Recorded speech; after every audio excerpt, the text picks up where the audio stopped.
From Brooklyn, looking out towards the Freedom Tower, never forget this day. There are many people who have no idea what and why this day of 9/11 is so significant. But those of us who remember and those of us who lived it in some form remember the before and the after of how life started getting more invasive from a surveillance point of view. Life started getting more chaotic, more more to see, more ADD visually, and stack that on top of everything else that has happened since then. Are we surprised that we are where we are? Are we surprised that we are where we are? I feel so emotional today for so many different reasons. First, I want to share that I don't know if you can see, I have sage, incense. I did a walking meditation in my neighborhood. I passed by the local FDNY. I offered them a little bit of this offering as they were holding space for one of their own that they lost on that day, one of the hero FDNY that they lost on that day. It's beautiful to see that all these years later, oh, he came to say hi to us. That's beautiful, in shamanic cultures, when you see a bee, its significance of nurturing, of nurturance. And don't we all need honey right now?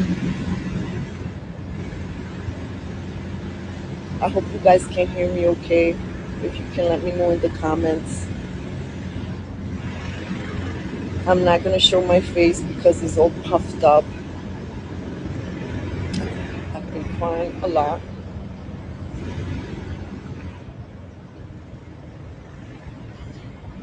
People are in need of being held with tenderness and care for so many different reasons. First, I want to ask everyone who's tuning in to join me for a moment of silence for all of the people who have lost loved ones during 9/11 and all of the people they've lost in the aftermath, all of the people who got sick from the air, all of the family members and their friends who are still mourning and grieving this day, for all the people that were in the city who didn't know if they were going to make it out alive that day, such as the Perez sisters. This day marks a time where we realize that we benefited from the modern day safety of what feels safe or what feels like we're in a little bubble. And that day in the city, we realized that we don't and we can't live in a little bubble, that the world is still moving around us, that there's still so many things to see, to be observant of. And the more you expand, the more you realize that many people are suffering different stories and similar stories, but they're still suffering all the same.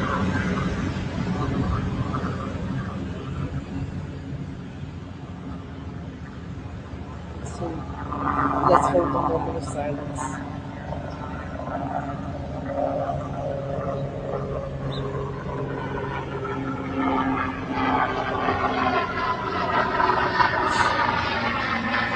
I'll show you the area. This is how you know how far we've come. Why isn't 9/11 Remembrance a national holiday? Why isn't this a day off? Why aren't we like stopping and pausing what this means? Why aren't we taking and making it a point to educate people using this day? Oh, another bee has come to. Oh, another bee. This bee came to kiss me. Mi gente, the first time in my life that a bee lands on my hand. This one literally landed on my finger.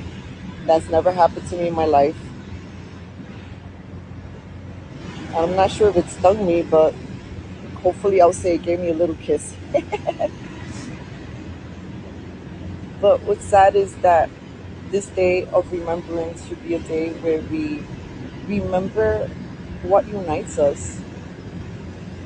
9/11 didn't just affect New York and New York City and the United States, but it had a global impact. It temporarily, for those years, united people in a beautiful way. But then I don't know what started happening in the last, I don't know how many years. I've just witnessed human hearts grow colder and sinister and callous, and we have very poor listeners, people who just aren't listening. And part of that is a sin in a way that, not a sin like meaning and defining sin as you're missing the mark, because if you're not listening, that means you're not listening to potential wisdom that could be trying to get at you, whether or not you're listening to a person who has wisdom, or you're listening to nature, or you're tuning in and listening to God.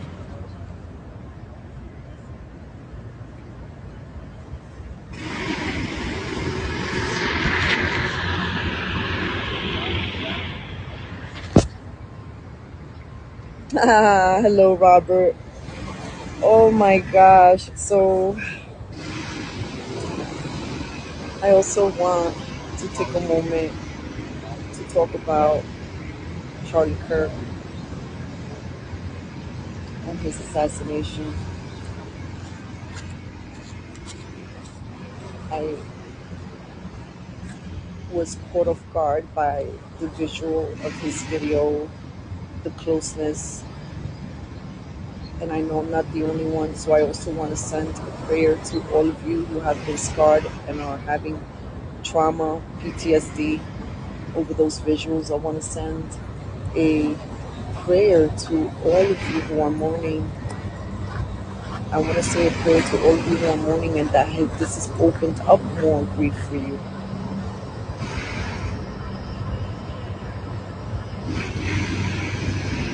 I want to send a prayer to his family, to all those who loved him, to all those who were moved by his messages. There's a lot of wisdom in the Bible. When you tune in to God and his messages, you are not afraid to stand in truth. Be not afraid. I come before you always. Come follow me and I will give you rest. And we're not going to be afraid. God does not live in fear.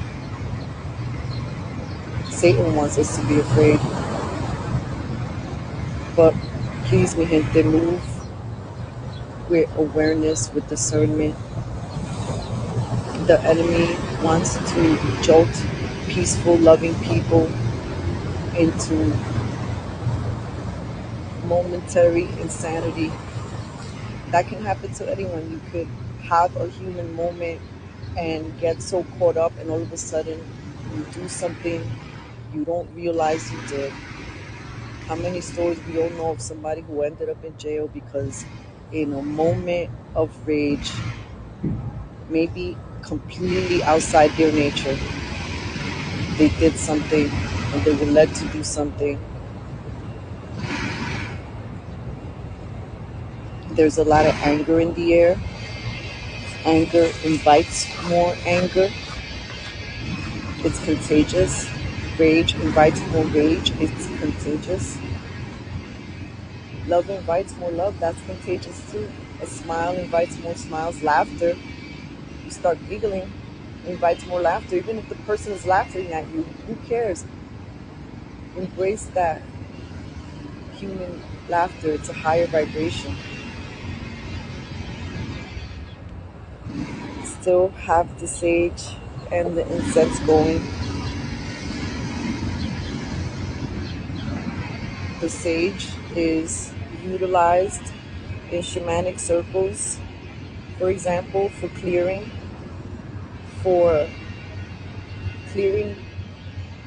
what I would say maybe colloquially is tremendo buche, for hate, to clear the debris, to clear the psyops, to clear the mind control. There's a lot of psyops being activated right now. And I'm sorry to say, brothers and sisters, on all sides of the thinking aisle, many of you are falling for it.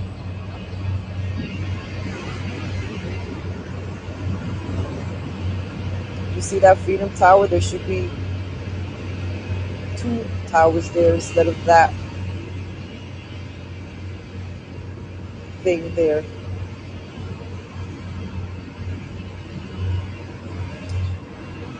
Before I close, I just want to remind all of you that love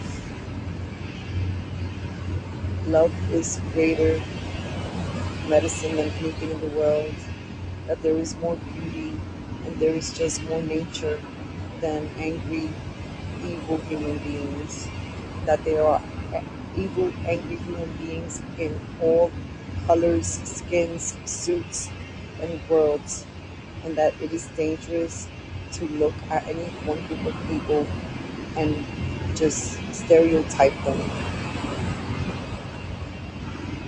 Don't be led by those who know how to play chess so that we can continue fighting with each other. We need to align and unite, align and unite, and work for a better world for our children, which is what many of the heroes who lost their lives, who go out there and defend our country, who serve in some way humans or the city or God or the people or this earth, for all of you who in your place of the world are striving to make this world a better place, I salute you. I thank you. I bow down to you. The kids, your children are watching. There's a lot of us who are grieving, and there are a lot of young people who are confused about what to make of this moment. Let's rise to the occasion. Let's rise to the occasion. Let's be the teachers that these young people are looking for.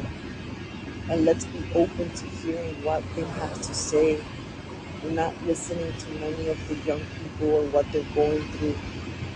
We can't insert our world into theirs because it's very different with different challenges. Let's be, as best we can, compassionate brothers and sisters, and please protect yourself. These are uneasy times, but these are times where God is ever present. So stay prayed up, Felipe. I love you. I love you. I love you. Los Angeles Perez of Cafecito Green. Talk soon.